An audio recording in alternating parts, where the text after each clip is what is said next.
Welcome back dito sa aking YouTube channel, Boss Speed the Painter. At syempre sa araw nito mayroon tayong imimix na kulay. Ang ating imimix na kulay ay yellow green acrylic paint.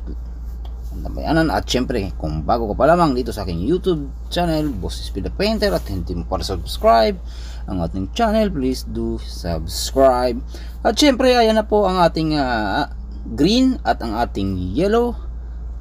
Atin na pong haluin at syempre haluin natin ang haluin. At ang gamit ko palang panghalo ay pencil brush kasi para matunaw ng gusto yung mga kulay na nandun sa ilalim at hindi siya magbubuo pag oras na po na ating ipapahid ang kulay nito. At yan po, at napakadali na po ng ating kulay at nagbago na nga ang ating yellow kanina. Yan po ay acrylic paint at hindi na po yan natin kailangan, pwede nating i-baby roller, pwede rin nating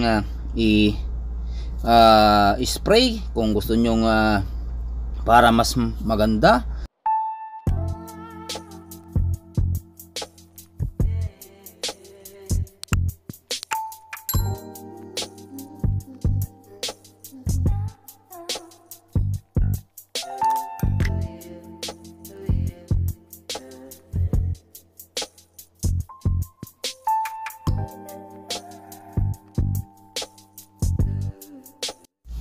At ayan na nga, at tapos na tayo mag-mix at tapos na yung nakuha na natin yung kulay na yellow green. Ayan, at syempre susubukan po natin yan doon sa i-brush lang po natin doon sa sample natin na puti. At syempre para makita natin kung gaano ba talaga katingkad ang kulay na ating minix ngayon.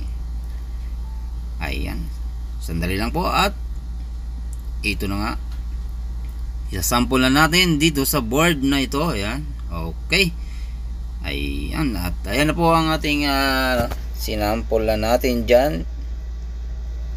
Napakadali lang po ng ating mixing tutorial at maraming salamat sa inyo mga boss. At sana yung tangkilikin ang ating mixing tutorial kahit di man tayo ganong kagaling. At siyempre para din may ma-share tayo sa ating mga beginners at siyempre sa mga nagdi-DIY dyan sa bahay nila. Maraming salamat sa inyo. God bless us all. Ingat-ingat po kayong lahat. Ito po ang inyong lingkod, Boss Speed the Painter in the house.